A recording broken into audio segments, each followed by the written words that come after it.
ദൈവത്തെ ദർശിച്ചവരാണ് വിശുദ്ധർ.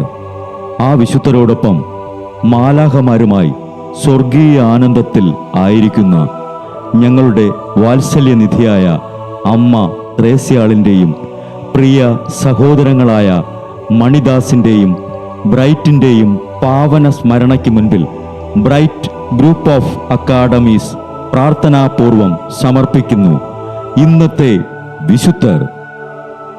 അവതരണം അനിൽ കുഴിഞ്ഞകാല. ആശയം മുത്തയ്യൻ ആൻഡ് സെലിൻ പ്രിയ.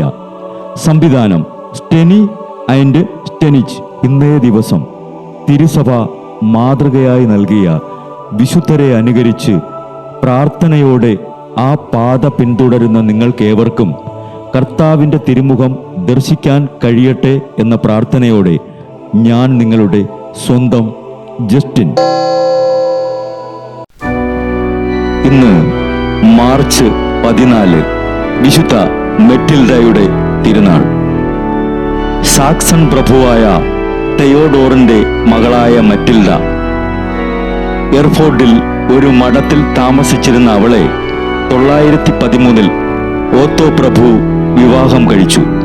916 ഓത്തോ ജർമ്മനിയിലെ രാജാവായി സിറിയ പിടിച്ചെടുത്തു.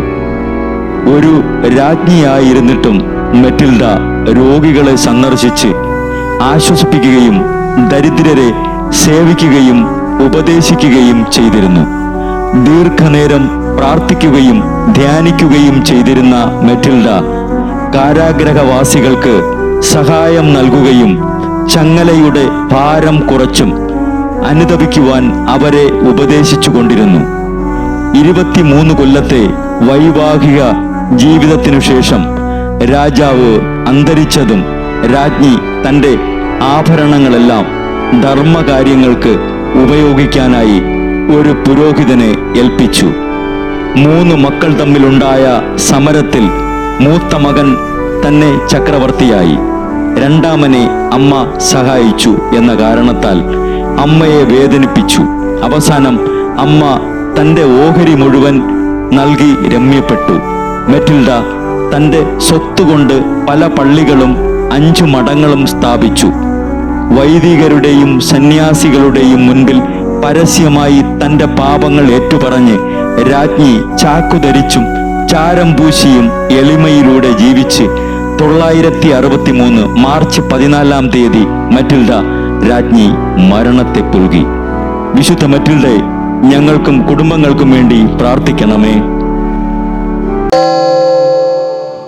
ബ്രൈറ്റ് കുടുംബത്തിൽ നിന്നും കർത്താവ് തൻ്റെ മുന്തിരിത്തോപ്പിലേക്ക് വിളിച്ച് പൗരോഹിത്യം നൽകി അനുഗ്രഹിച്ച റവറൻ ഫാദർ ബിൽ ബ്രൈറ്റും സന്യാസത്തിലേക്ക് വിളിച്ച് അനുഗ്രഹിച്ച് മണവാട്ടിയാക്കിയ സിസ്റ്റർ മരിയ ജോസും വിശുദ്ധരെ അനുകരിച്ച് ഇവിടെ ഈ ഭൂമിയിൽ ആത്മാക്കളെ നേടാനായി ഇരുൾ വീണ താഴ്വരയിലൂടെ നടക്കുമ്പോഴും പൈശാചിക ശക്തികൾ വിടാതെ പിന്തുടർന്ന് പീഡിപ്പിക്കുമ്പോഴും മരണം നിഴലായി കൂടെ നടക്കുമ്പോഴും ദിവ്യകാരുണ്യം എപ്പോഴും ആത്മാവിന് കരുത്തേകും പോലെ തിരുവചനമെന്നും പാതയിൽ വിളക്കായി ജ്വലിച്ച് ആ ജ്വാലയിൽ അനേകായിരം ആത്മാക്കളെ നേടിയെടുക്കാൻ സകല വിശുദ്ധരെ, മാലാഖമാരെ, ഇവർക്കു വേണ്ടി എപ്പോഴും കർത്താവിനോട് മാധ്യസ്ഥം വഹിച്ച് പ്രാർത്ഥിക്കണമേ. അനുദിന വിശുദ്ധർ നടന്ന വഴിയെ നടക്കുന്ന ഇവർക്ക് പിന്നാലെ കൽപ്പനകൾ പാലിച്ച് കരുത്തോടെ നടക്കുന്ന ഞങ്ങളും ഞങ്ങളുടെ പ്രിയപ്പെട്ടവർക്ക് അരികിലെത്തി നിത്യസൗഭാഗ്യം പങ്കിടാൻ അനുഗ്രഹമരുളണമെന്ന് കർത്താവേ, അങ്ങയോട് ഞങ്ങൾ പ്രാർത്ഥിക്കുന്നു.